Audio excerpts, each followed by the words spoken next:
अनंत के शहनशाह हमारे दादा गुरुदेव जी के श्री चुनार बिंदों में दासों दास का कोटि कोट नमन। गटगटवासी श्री नंगली निवासी सदगुरु महाराज जी के श्री चरणार बिंदों में दासम दास का कोटि कोट नमन। अम्बाड़ा निवासी भगवान जी की कृपा से प्रेमियों आज ये घर घर में ये मंगलाचार हो रहा है। इन्होंने कितनी कठिनाई की है, जिसके द्वारा ऐसे ऐसे पहाड़ी इलाकों में हिमाचल में आ करके इन्होंने जीवों को, सोए हुए जीवों को जगाया है। तो इनके श्री चरणों में कोटि कोटि प्रणाम। हमारे भाई जी सापड़ू वाले, इनके श्री चरणों में दास का कोटि कोटि नमन। भाई जी बुलद्वाड़ा वाले, इनके श्री चरणों में दास की ओर से कोटि कोटि प्रणाम। और भाई बेली जी, भाई सोन जी, इनके चरणों में दास की ओर से कोटि कोटि प्रणाम। जय सच्चिदानंद। बाकी सारी संगत को दास की ओर से प्यार भरा जय सच्चिदानंद। प्रेमियों, सत्संग तो काफ़ी सुना दिया, वैसे भाई जी ने कोई कमी नहीं छोड़ी है। सब संतों का एक ही मत होता है कि बिना सत्संग के और बिना भजन के जीव का बेड़ा पार नहीं होने वाला है। तो इसके बारे में ही संत हमें बड़ी बार बार ये चेतावनी देते हैं। जागो रे जिन जागना, ये है जागन की बार, फिर कब जागोगे नानका, जब सोएंगे पाँव पसार। तो एक दिन तो तुझे ऐसी नींद आएगी कि दुनिया जगाएगी, तुझे जाग नहीं आएगी। तो प्रेमियों, ये हमें बड़ा एक 83,99,999 योनियाँ काट करके आज हमें ये बड़ा सुनहरी समय एक गोल्डन चांस मालिक ने दिया हुआ है। तो और बोला, बड़े भाग हुए मानुष तन पाया। बड़ी मुश्किल से, बड़ी कितने कितने जन्म काट करके हमें ये नवतन मिला है। तो बड़े भाग हुए मानुष तन पाया, उससे उच्च भाग उस जीव के जिसके ऊपर संत सतगुरु की छाया। तो बड़े मुश्किल से बोले, बिन सत्संग विवेक न होई, कोटि यत्न करे चाहे कोई, पर राम कृपा बिन सलभ न सोई। जिस जीव के ऊपर उस मालिक की उस की कृपा हो जाती है, तब प्रेमियों कहीं हम उस नाम तक पहुंच जाते हैं। और उससे ऊपर उस जीव की को बार बार नमस्कार है जो इस भाषा को समझ चुका है और उस अपने काम में लग चुका होता है।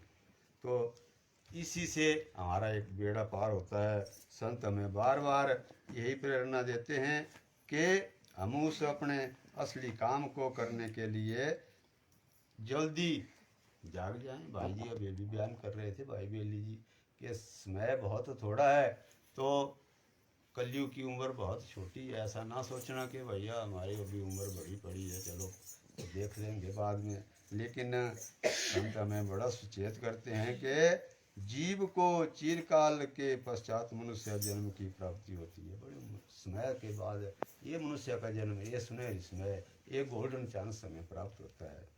तो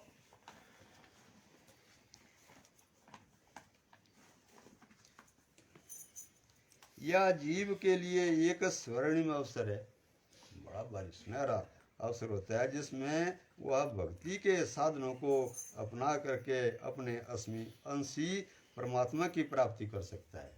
नहीं तो दिगर योनियों में कहाँ हम अपने मालिक से मिलने के योग्य हो सकते हैं।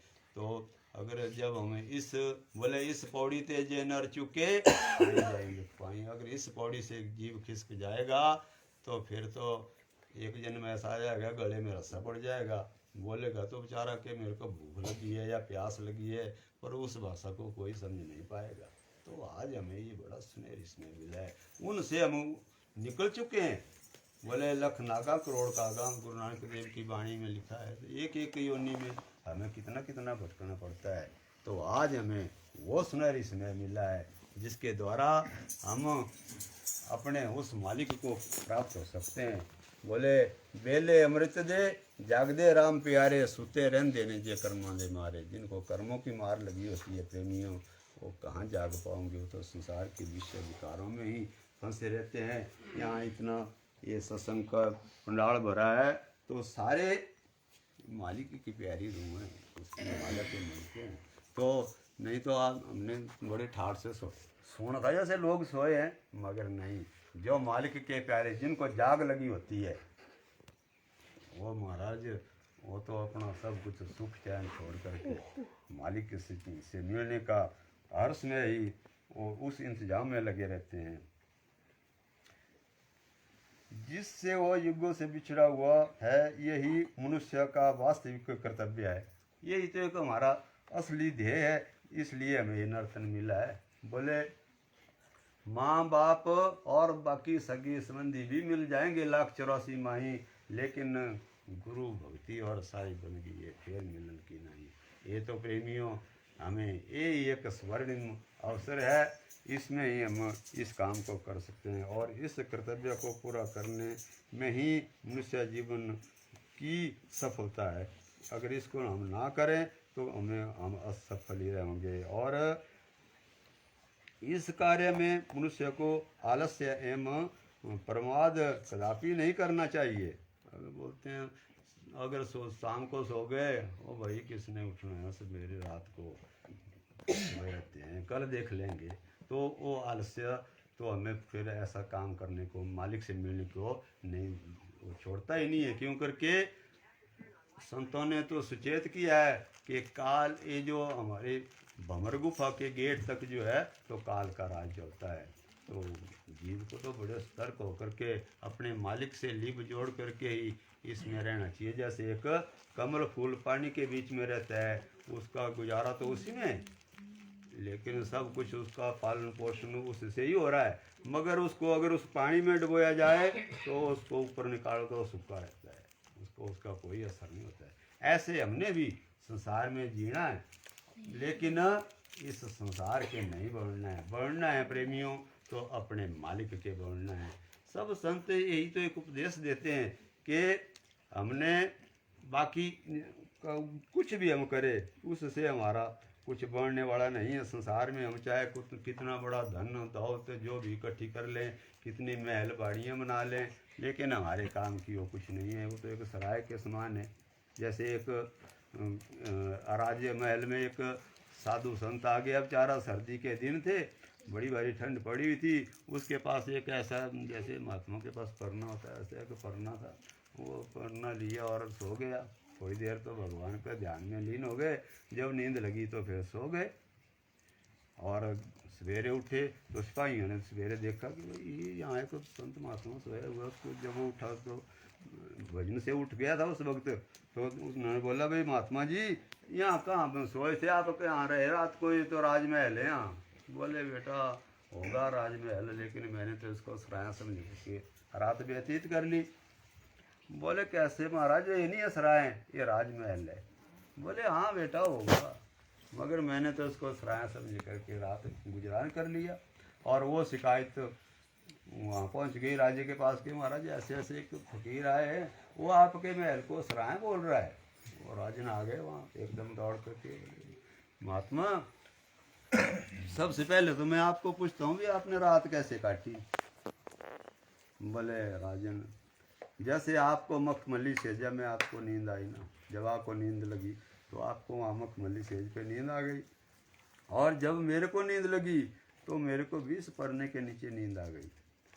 पर जब मेरी जाग खुली तो मेरे लिए तो मालिक का दरवाज़ा खुल गया, और जब आपकी जाग खुली तो आपको तो विषयाधिकार में फंस गए। और फिर वो राजा बोलने लगा कि मैंने सुना आप इस राजमहल को सराय बोल रहे हैं। बोले हाँ राजन सराय ही तो है ये, और क्या है। बोले कैसे, तो राजमहल है। बोले राजन आपके पीछे यहाँ कौन था राजा। बोले मेरे पिताजी थे। बोले उससे पीछे, बोले मेरे दादाजी। बोले उससे पीछे, बोले मेरे परदादा जी। बोले राजन फिर सराय नहीं तो और क्या है, यहाँ तो एक का पैरा उठेगा दूसरे का लग जाएगा। ये कुछ समय के लिए हमें ये नर्तन मिला है, तो हमने इसकी तो हमने पहचान करनी है, थोड़े थोड़े समय के लिए मिला है। कब और किस गली में ज़िंदगी की शाम हो जाती है कोई पता नहीं, कब हमारा वो आखिरी सांस आ जाएगा। मौत हमारी तरफ आ रही है और हम उसकी तरफ जा रहे हैं। एक दिन चौराहे पे इकट्ठे हो जाओगे और ये जीवन रूपी गेंद मौत रूपी कुएं में गिर जाएगी, फिर कोई नहीं पूछेगा। ये सुनहरी समय आज ही प्रेमियों हमारे को मिला है। इसमें हमने वो काम करना है, हमें वो शरण भी मिल गई है। तो कई एक जीवों के भाग्य में नहीं है, भले प्यासे तो वो भी रह जाते हैं जो स्वयं नदी के किनारे होते हैं, मगर हमें तो संत सतगुरु की शरण मिली है। और बड़े अच्छे अच्छे हमें टीचर भी मिले हैं इस आध्यात्मिक पाठशाला के, बहुत अच्छे अच्छे टीचर जो हमें हर समय, भाई जी को देखो, भाई नंदराम जी को देखो और भाई बालकराम जी हमारे, कितने कितने दो कितना खर्चा करके, एक गाड़ी का खर्चा जोड़ो कितना है जी, हैं? तो ये क्या ले जाते हैं? नहीं, तो ये महाराज के सिपाही ये केवल हम पापी जीवों को सदमार्ग पर लाने के लिए ही इतना प्रयास करते हैं कि जागो, जिन जागना यही है जागरण की बार। और सबसे बड़ा काम क्या है, एक बार गुरु नानक देव जी और बाला मुर्दाना साथ जा रहे थे और एक दुकान पे चले गए। वहाँ वो बट्टे की ढेरी लगी हुई थी, उसमें वो दूसरे बट्टे होते थे देसी, और सबसे ऊपर वो छोटा बट्टा होता था, पाव बोलते थे उसको, वो पाइया, वो पाव रखा था ऊपर ही ऊपर। और अब गुरु नानक देव जी गए और उसको बड़ा भारी नतमस्तक हो करके प्रणाम किया उस पाव को। तो मर्दाना बोलते हैं, गुरु जी इस पाव की इतनी बड़ी इज्जत। गुरु नानक देव तो मालिक थे, जैसे हमारे गुरु महाराज आए हैं द्वितीय बादशाही। तो बोले मर्दानिया, धन है इसको जिसने अपना नाम पार खाया, नहीं तो सारी दुनिया अपने को 100 कुंटल मानती है और सबसे बड़ा है ना। कोई मानता है भी मैं छोटा हूँ, नहीं बड़ा। तो हमें बिल्कुल क्या करना है कि दीनहीन होकर के अपने मालिक की भक्ति करनी। हमारे अंदर एक बड़पन नहीं आना चाहिए, बिल्कुल भी मिटा दे अपनी हस्ती को। अगर कुछ मर्तबा पाना चाहता है, दाना खाक में मिले गुलो गुलजार हो जाता है। एक दाने को जमीन में मक्की का एक दाना बीजा था, तो उस एक दाने को उसने अपनी हस्ती मिटा दी। हम बोलते हैं कभी हमारे को ऐसा वक्त आ जाए कि मेरे को तो इतनी बीती यार, मैं तो मिट्टी में मिल गया। तो उस दाने को क्या, उसको मिट्टी में मिला दिया गया।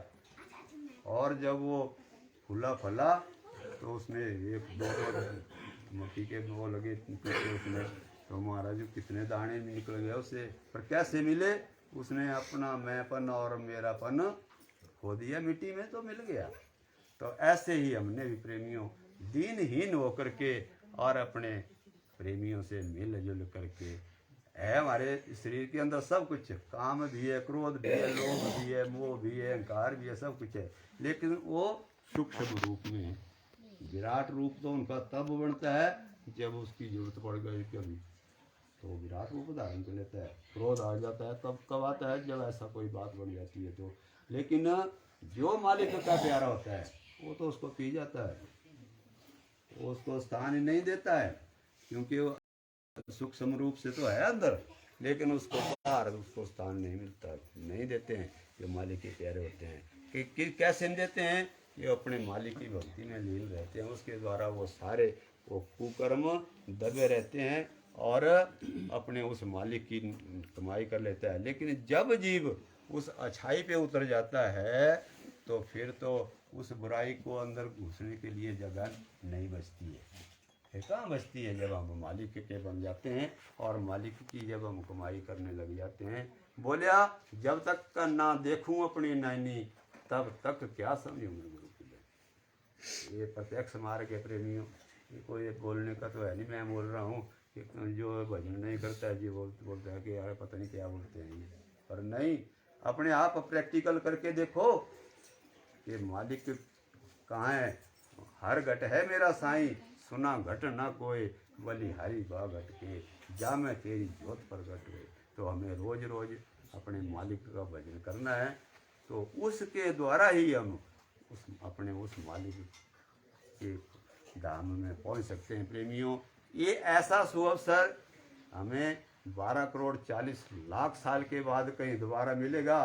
पर उसमें भी एक बात है, आज तो हम ऐसी जगह पैदा हुए हैं कि हमें यहाँ सब कुछ जानते हैं, हमें ऐसे ऐसे महान संत भी मिले हैं, अच्छे से अच्छे टीचर मिले हैं और सतगुरु की शरण में मिली है। वो योनि तो मिल गई 12 करोड़ 40 साल के बाद मनुष्य की, लेकिन कहीं कैसे जगह कैसे स्थान पर पैदा हो जाएंगे वहाँ हमारे को, वहाँ तो कोई ऐसे ऐसे दायरे हैं इस पृथ्वी के ऊपर कि वो जानते ही नहीं है कुछ भी। उनका भोजन ऐसे वो राक्षसों जैसा होता है, मांस मछली और मदिरा ऐसे भोजन होते हैं उन लोगों के, और कोई मालिक का नाम तक वो नहीं जानते हैं, कुछ भी कोई पता नहीं है, पशुओं जैसे जीते हैं। तो अगर वैसी जगह पैदा हुए उतना अरसे के बाद तो क्या फ़ायदा हुआ। तो मेरे बोलने का भाव है कि आज हमें ये बड़ा सुनहरी समय मिला है, बड़ा गोल्डन चांस मिला है प्रेमियों। 83,99,999 जन्म काटने के बाद ये 84 लाख की लास्ट सीढ़ी है। इसको लिखा है गुरु नानक देव ने, इस पौड़ी ते जे नर चुके आए जाए दुख पाए। तो आज हमने सुजाख्य होकर के और सुचेत होकर के अपने मालिक का भजन करना है और इसी जन्म में अपना बेड़ा पार करना है प्रेमियों। तो बोलो जय।